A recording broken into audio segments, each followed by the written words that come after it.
ప్రభువునందు ప్రేమైనటువంటి దేవుని బిడలారా, దేవుడు మనలందరినీ ప్రేమించి ఈ శ్రేష్టమైన దివ్యమైన సమయాన్ని దేవదేవుడు మనందరికీ దయచేసినందుకు మన మధ్యలో మనలో ఉన్న యేసయ్యకి మొట్టమొదటిగా నా హృదయపూర్వకమైన వందనాలు చెల్లిస్తూ ఉన్నాను.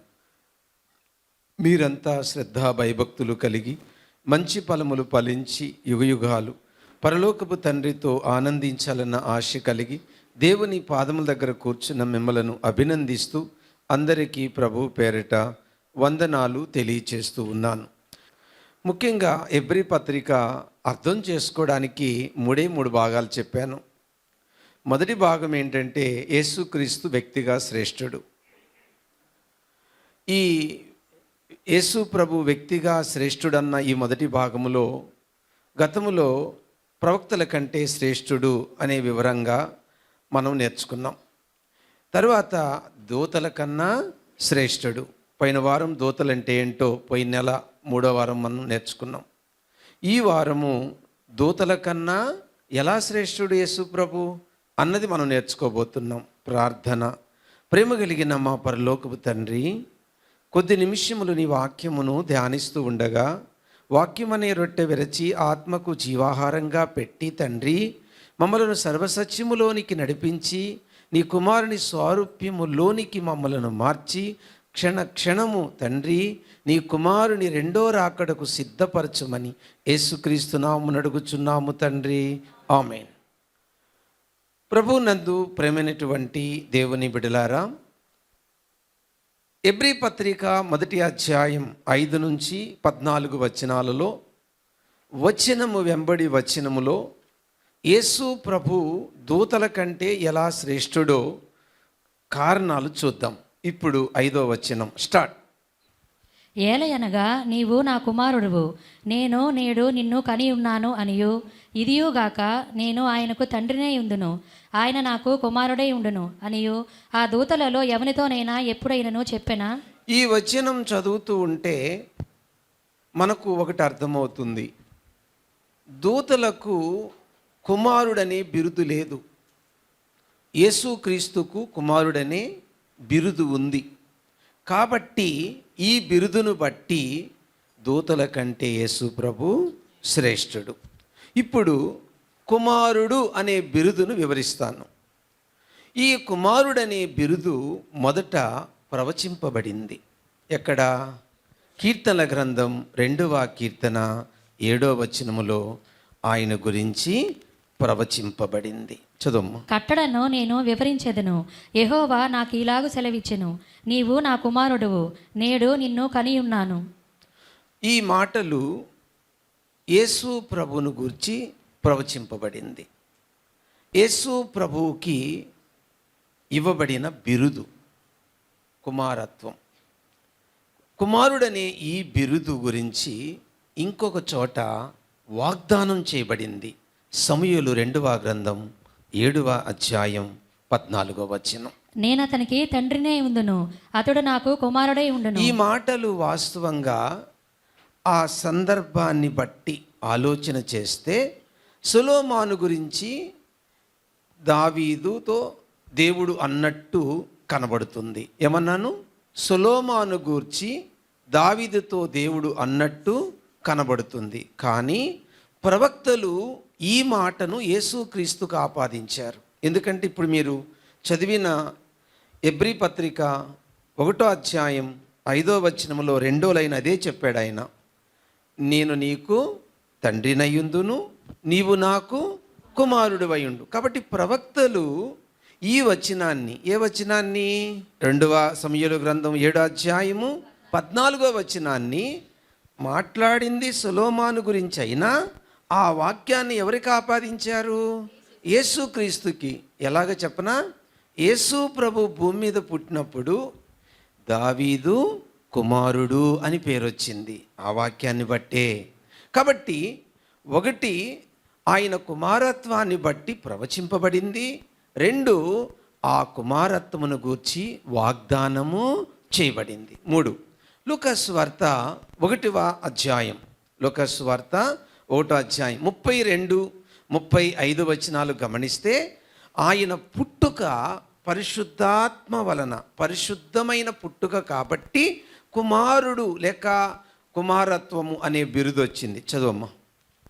ఆయన గొప్పవాడై సర్వోన్నతిని కుమారుడు అనబడును. అలాగే 35 వచనం, దూత పరిశుద్ధాత్మ నీ మీదికి వచ్చును, సర్వోన్నతిని శక్తి నిన్ను కమ్ముకొనును గనుక పుట్టబోవు శిశువు పరిశుద్ధుడై దేవుని కుమారుడు అనబడును. చాలు, విన్నారు కదా.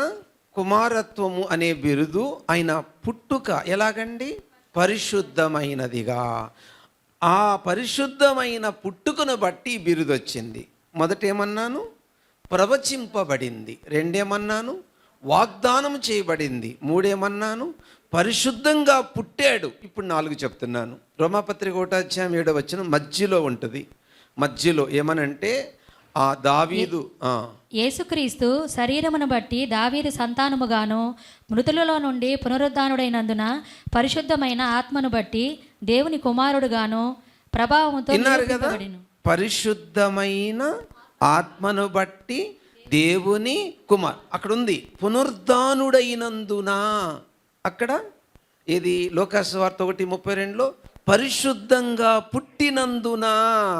ఇది ఆయన శరీరము అంతా ఏమై ఉన్నది? పరిశుద్ధము. ఇప్పుడు ఆత్మ గురించి మాట్లాడుతూ ఆయన పరిశుద్ధమైన ఆత్మను బట్టి ఆయన పునరుద్ధానుడై తిరిగి లేచినందున. ఇప్పుడు మీకు అర్థమైందా వివరంగా? కుమారుడు అనే బిరుదు.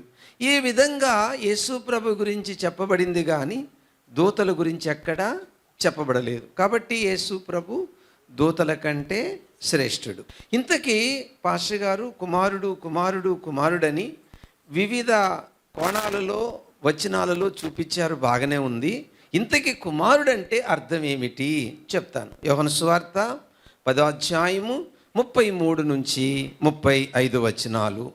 యోహాను సువార్త 10:33-35 వచనాలు. అందుకు యూదులు, నీవు మనుషుడివై ఉండి దేవుడునని చెప్పుకొనుచున్నావు గనుక. ఆగండి.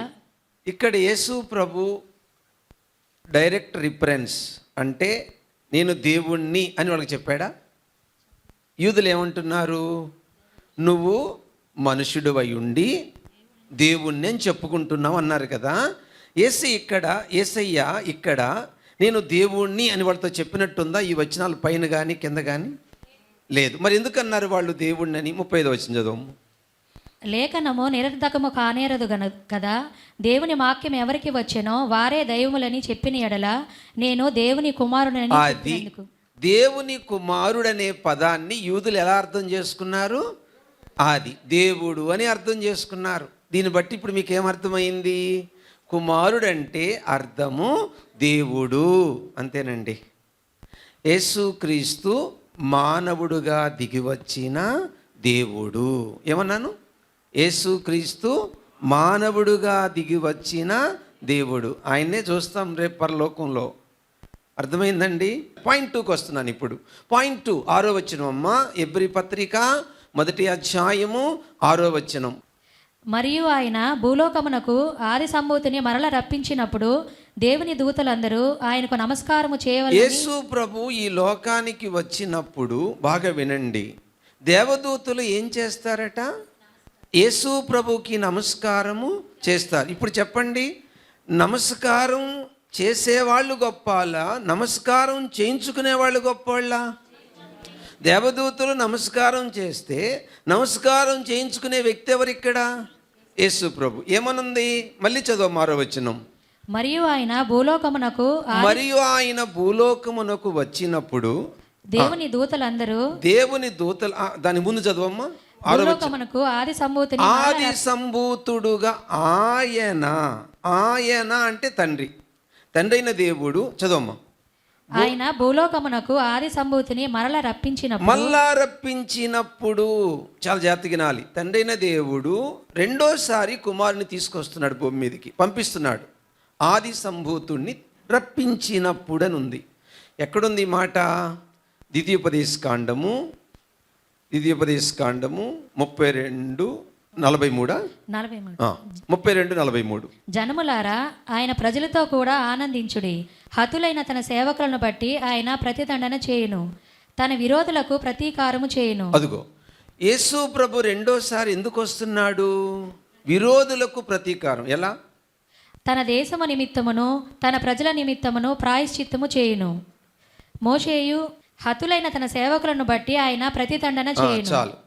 ప్రతిదండన మీకు తెలుసు కదా. యెషయా గ్రంథం 61వ అధ్యాయం 2వ వచనంలో ఇతవత్సరము ప్రతిదండన. మొదటి రాకడలో ఏం జరిగింది?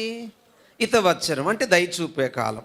ఇప్పుడు ప్రతిదండన. ప్రతిదండన ఎవరి మీద జరగాలి? పాపుల మీద జరగాలి, విరోధుల మీద జరగాలి. తన సేవకులను ఏం చేశారు? చంపారు. ఆ చంపిన వారి మీద దేవుడు ఏం పంపించబోతున్నాడు? ఉగ్రత పంపించబోతున్నాడు. ఆ ఉగ్రతను యేసు ప్రభు తండ్రి అయినటువంటి దేవుడు కుమారుడైనటువంటి యేసు ప్రభుని పంపించి, తండ్రి అయిన దేవుడు కుమారుని పంపించి, ఈ కుమారుడు ద్వారా ఉగ్రతను పంపించబోతున్నాడు. ఈ భూమి మీదకి ప్రతిదండన పంపించబోతున్నాడు, పనిష్మెంట్ పంపించబోతున్నాడు. ఇది మనం అర్థం చేసుకోవాలి సుమా. చాలా జాగ్రత్తగా వినండి. ఎట్లా ఉంటుంది రెండో రాకడంటే, ఇప్పుడు అబ్రాహాముకు దేవుడు ఒక మాట చెప్పాడు. ఏమని? నీవు నీ యొక్క కుమారుడైనటువంటి నీ గర్భవాసమున పుట్టబోయేటువంటి కుమారుడు విషయంలోనే వారసుడవుతాడు తప్ప నీ ఇంటి ఎలియాజరు నీకు వారసుడు కాడు. బాగేనండి. ఆ మాట చెప్పి దేవుడు ఏమంటాడంటే, నీ గర్భవాసమున పుట్టబోయే ఈ సంతానము ఐగుప్తికి వెళతారు, అక్కడ ఇంచుమించు 400 సంవత్సరాలు ఉంటారు, ఆ తరువాత మళ్ళీ ఈ దేశానికి తీసుకొస్తాను అంటాడు. అంటే ఇప్పుడు ఏ ప్లేస్లో ఉండి దేవుడు మాట్లాడుతున్నాడు? అప్పుడు అబ్రహాం గారు ఏ ప్లేస్లో ఉన్నాడు? ఏ భూభాగం అయితే తన సంతానానికి దేవుడు ఇస్తానన్నాడో ఆ భూభాగాన్ని గురించి మాట్లాడుతున్నాడు. అప్పుడు ఈయన ఎక్కడున్నాడు? కనాన దేశంలో. అక్కడి నుంచి తన సంతానం ఎక్కడికి వెళ్తారు? ఐగుప్తికి. మళ్ళీ ఐగుప్తి నుంచి ఎప్పుడు తీసుకొస్తానంటున్నాడు? 400 సంవత్సరాల తర్వాత. ఎందుకు ఈ పదం వాడాడు? దానికి కారణం చెప్తాడు. వారి అక్రమము ఏమవుతుంది? పండిన, అంటే మన వాడుక భాషలో పాపము పండిన తరువాత. అందుకే చూడండి, ద్వితీయోపదేశకాండములో దేవుడు మోషే ద్వారా ఇశ్రాయేలుతో చెప్తున్నాడు, ఓ ఇశ్రాయేలీలారా, మీరు నీతిమంతులని దేవుడు ఇక్కడికి తీసుకురాలా. భూలోకములో ఉన్న జనాంగాల కంటే గొప్ప జనాంగమని మిమ్మల్ని దేవుడు ఇక్కడికి తీసుకురాలా. దేవుడు ఇక్కడికి తీసుకురావడానికి 2 ప్రధానమైన రీజన్స్ ఉన్నాయి. మొదటి రీజన్, అబ్రహాము మీ పితరులకు దేవుడిచ్చిన వాగ్దానం. రెండో రీజన్, ఇక్కడున్న ప్రజలు విస్తారమైనటువంటి దేవునికి వ్యతిరేకంగా పాపం చేసి వాళ్ళ పాపం ఒడిగట్టుకొని ఆ పాపమునకు రావలసిన ఫలము అనుభవించి ఈ విధంగా ఈ చుట్టుప్రక్కల వాళ్ళంతా చనిపోయారు. అలాగనే మీరు మాట వినకపోతే మీకు కూడా ఆ గతి పడుతుందని చెప్పాడు. వినలేదు. అలాగే ఎంతో వేల లక్షల మంది యూదులు చనిపోయారు. దీనివల్ల తెలుసండి, పాపము. అదండి విషయం. కాబట్టి కొరింథీయులకు రాసిన మొదటి పత్రిక 1వ అధ్యాయం 24వ వచనములో యేసు ప్రభు దేవుని జ్ఞానమును దేవుని శక్తి అయి ఉన్నాడు అని ఉంది. కాబట్టి ఆయన ఆరాధనకు యోగ్యుడు అనేటువంటి విషయం మనకు అర్థమవుతుంది. రెండో విషయం పూర్తయింది. మూడో విషయానికి వస్తున్నాం. పాప 7 నుంచి 9 వచనాలు. పాయింట్ 3, 7 నుంచి 9 వచనాలు. ఎబ్రీ పత్రిక 1వ అధ్యాయం 7 నుంచి 9 వచనాలు. తన దూతలను వాయువులుగాను తన సేవకులను అగ్ని జ్వాలలుగాను చేసుకునివాడు అని తన దూతలను గూర్చి చెప్పుచున్నాడు గాని తన కుమారుని గూర్చి అయితే, దేవా, నీ సింహాసనము నిరంతరము నిలుచున్నది, నీ రాజదండము న్యాయార్థమైనది, నీవు నీతిని ప్రేమించితివి, దుర్నీతిని ద్వేషించితివి, అందుచేత నీ దేవుడు నీ తోడి వారి కంటే నిన్ను హెచ్చించినట్లుగా ఆనంద తైలంతో అభిషేకించెను. చాలమ్మా వినండి దయచేసి. ఇప్పుడు ఎక్కడికి వచ్చాం మనం? 7 నుంచి 9 వచనాలు మొత్తం వివరిస్తాను చూడండి. ఇక్కడ దూతల గురించి ఏం మాట్లాడుతున్నాడు దేవుడు? వారు నా సేవకులు అంటున్నాడు. కానీ యేసుప్రభు గురించి ఏం మాట్లాడుతున్నాడు దేవుడు? దేవా, నీ నిజ సింహాసనము నిరంతరము నిలుచును. ఈ మాటలో ఏం కనబడుతుంది మనకు? యేసుక్రీస్తు యొక్క సార్వభౌమత్వం కనబడుతుంది. మొదటి మాటలో ఏం చూసాము? కుమారత్వం.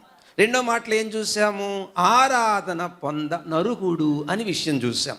ఇప్పుడు మూడో పాయింట్లు ఏం చూస్తున్నాం? యేసుక్రీస్తు సార్వభౌముడు అనే విషయాన్ని చూడబోతున్నాం. వినండి, దూతల గురించి ఏమన్నాడు? 104వ కీర్తన 4వ వచనంలోనే ఆ మాట తీసుకొని ఈయన ఇక్కడ రాస్తున్నాడు. ఎవరు? ఎబ్రీ గంధకర్త. ఏమని? వారు నాకు ఏమై ఉన్నారు? సేవకులు. ఆత్మస్వరూపులు అంటే వాళ్ళకి శరీరం లేదు, సో వాళ్ళు సేవకులు. నేను లాస్ట్లో దేవదూతల గురించి వివరిస్తాను. ముందు యేసు ప్రభు ఎలా శ్రేష్ఠుడో మనకు అర్థం అవ్వాలి కదా, దాని గురించి చెప్తున్నాను. 104వ కీర్తన 4వ వచనం. వాయువులను తనకు దూతలుగాను అగ్ని జ్వాలలను తనకు పరిచారకులుగాను ఆయన చాలు. దూతల గురించి ఈ వచనం ఏం చెప్తుందంటే వాళ్ళు దేవునికి ఏమై ఉన్నారు? పరిచారకులు. బాగా వినండి. అయితే యేసు ప్రభు గురించి ఏం చెప్తున్నాడు? 45వ కీర్తన 6-7 వచనాలు. 45వ కీర్తన 6-7 వచనాలు. దేవా నీ సింహాసనము నిరంతరము నిల్చును. ఇప్పుడు చూడండి, ఇక్కడ అధికారం, ఇది ఉదాహరణకి సార్వభౌముడు అంటే అత్యున్నతమైనది అంటే ఇంకా ఆ తర్వాత సుప్రీం. ఇప్పుడు చూడండి, జిల్లా కోర్టు, హైకోర్టు, సుప్రీంకోర్టు జనరల్గా మాట్లాడుకుందాం. లోయర్ ఎన్ని ఉంటాయి? మేజర్గా ఈ 3 కదా.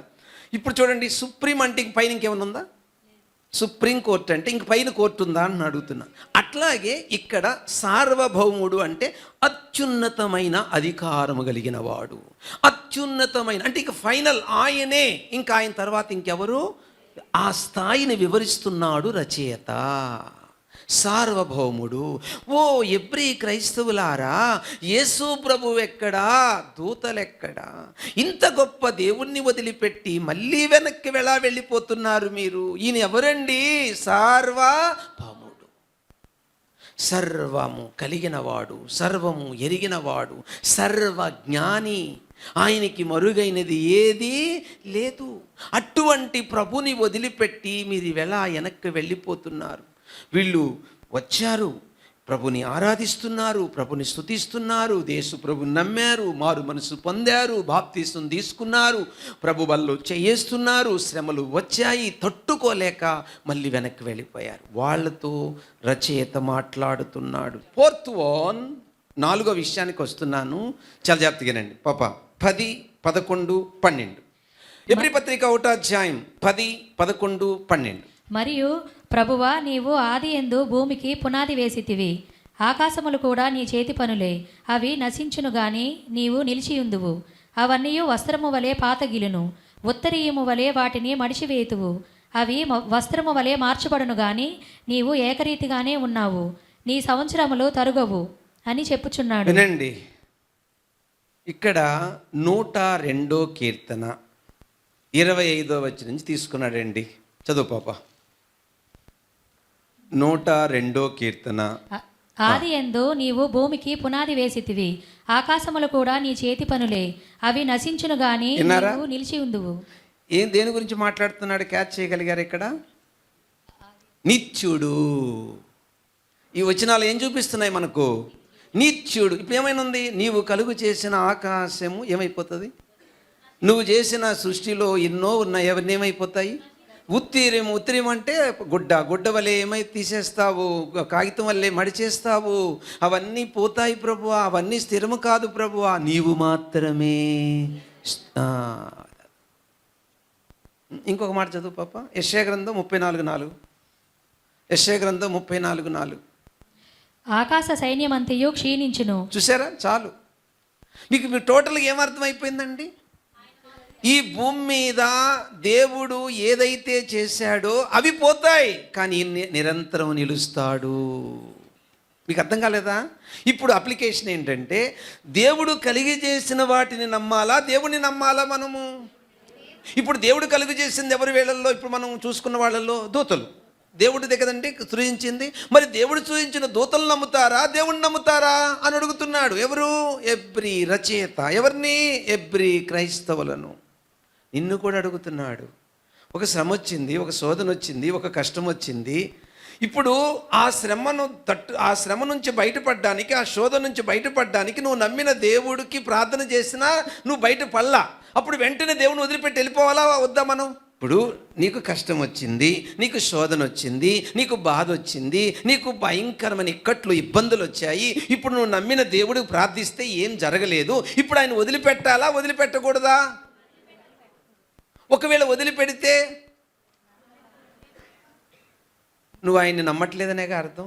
ఇప్పుడు 5వ పాయింట్కి వస్తున్నాను. జాగ్రత్తగా వింటున్నారు కదా. 5వ పాయింట్ 13, 14 వచనాలు ముగించుకుందాం. ఎబ్రీ పత్రిక 1వ అధ్యాయము 13, 14. అయితే నేను నీ శత్రువులను నీ పాదములకు పాదపీఠముగా చేయు వరకు నా కుడిపార్శ్వమున కూర్చుండుము. ఓకే, ఈ మాట ఎక్కడుంది? 110వ కీర్తన 1వ వచనం. 110వ కీర్తన 1వ వచనం. ప్రభువు నా ప్రభువుతో సెలవిచ్చిన వాక్కు, నేను నీ శత్రువులను నీ పాదములకు పీఠముగా చేయు వరకు నా కుడిపార్శ్వమున కూర్చుండుము. వినండి, మొదటి రాకడలో యేసు ప్రభు ఏం చేయడానికి వచ్చాడు? మొదటి రాకడలో యేసు ప్రభు ఏం చేయడానికి వచ్చాడు? మానవ జాతిని రక్షించడానికి వచ్చాడు. సిలువలో ప్రాణం పెట్టాడు. మీకు అన్నీ తెలిసిపోయింది. యేసు ప్రభు చనిపోయి తిరిగి లేచి ఆరోహణమై మహిమ శరీరంతో ఇప్పుడు తండ్రి కుడిపార్శ్వం దగ్గర కూర్చున్నాడు. బాగేనండి, ఏమన్నాను? చనిపోయి తిరిగి లేచి మహిమ శరీరములో ఉన్న యేసయ్య తండ్రి కుడిపార్శ్వమున కూర్చున్నాడు. మరి మత్తయి సువార్త 28వ అధ్యాయం లాస్ట్లో యుగ సమాప్తి వరకు నేను సదాకాలం మీతో ఉన్నాను. అదేంటి మళ్ళీ అది? దాని అర్థం ఆత్మస్వరూపిగా మనతో ఉన్నాడు, శరీరధారిగా మనతో లేడు. మళ్ళీ చెప్పండి, ఆత్మస్వరూపిగా మనతో ఉన్నాడు, శరీరధారిగా మనతో లేడు. వినండి, మళ్ళీ వచ్చిన మార్కు. ఇప్పుడు ఏమన్నాడు? నేను నీ శత్రువులను నీ పాదములకు పాదపీఠముగా చేయు వరకు. అర్థమైందా? పాదపీఠముగా చేసే దినం ఒకటి ఉంది. అప్పుడు వరకు నువ్వు ఎక్కడుండాలి? నా కుడి పార్శ్వమున. బాగా వినండి, అంటే 2024 సంవత్సరాలు కదా యేసు ప్రభు పుట్టి లోకంలో. ఇక ఇప్పటి వరకు భూమి మీద ఇష్టాన రాజ్యంగా సైతానుడు దేవుని పిల్లల మీద రెచ్చగొడుతున్నాడు కదా. ఇప్పుడు వీళ్ళందరిపైకి ఇప్పుడు ఏం రాబోతుంది? ఉగ్రత. ఏమన్నాడు? నీ శత్రువులను నీ పాదపీఠముగా, అంటే భూలోకములో ఉన్న సమస్త అధికారాలన్నీ కూడా యేసయ్య కాలి దుమ్ము కింద తొక్కేసి ఆయనే ఏకచక్రాధిపతిగా రెండో రాకడలో ఈ భూ ప్రపంచాన్ని ఏలడానికి రాబోతున్నాడు. కాబట్టి ఆయన ఎవరు? యేసు ప్రభు ఎవరు అంటే ఆయనే సర్వ అధికారి. అర్థమైందండి? ఆయనే మనకు సర్వ అధికారి. అంటే ఇప్పుడు 14వ వచనం చదవండి. మరి వీళ్ళెవరు? దేవదూతలు. వీరందరూ రక్షణ అయిన స్వాస్థ్యము పొందబో వారికి పరిచారము చేయుటకై విన్నారా? యేసు ప్రభు ఎవరో చెప్పాడు. ఎవరని చెప్పాడు?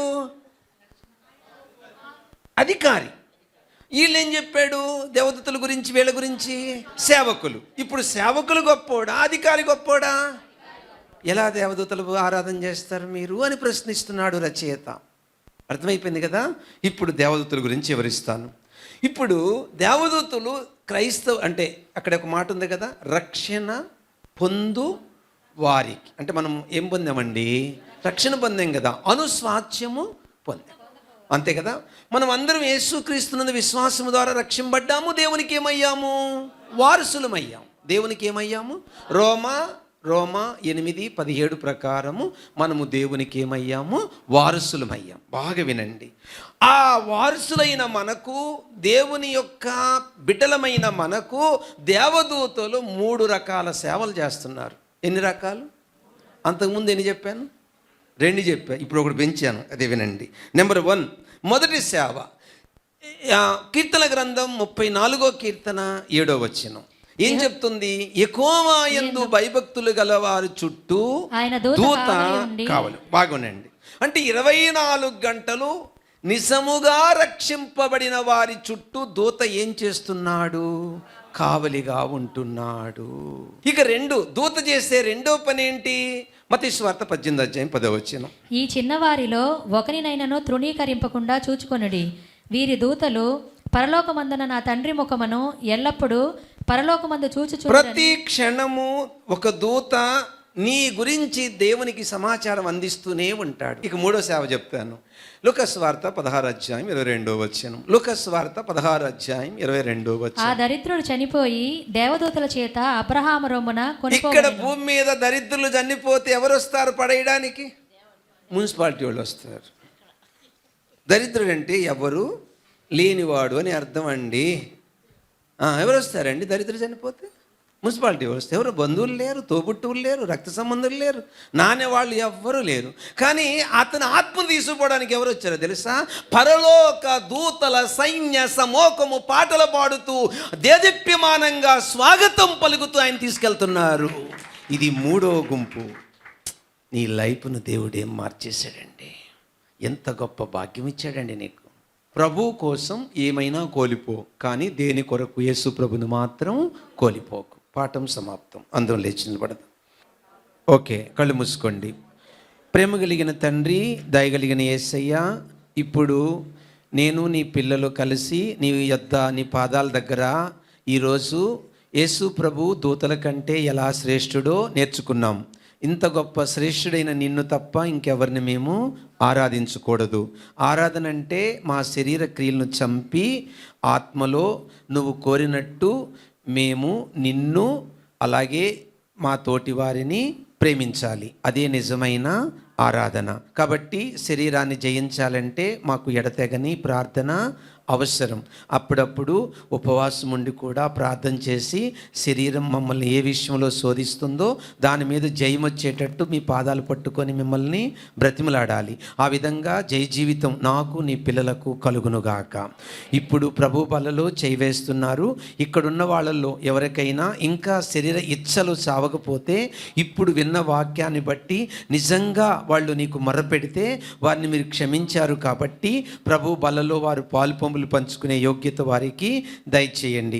ఎవరైనా దీన్ని ఆచారంగా కానీ అలవాటుగా కానీ తీసుకుంటూ ఇంకా పాపం చేస్తుంటే వారి మీదికి నీ ఉగ్రత రాబోతుందని చెప్పారు.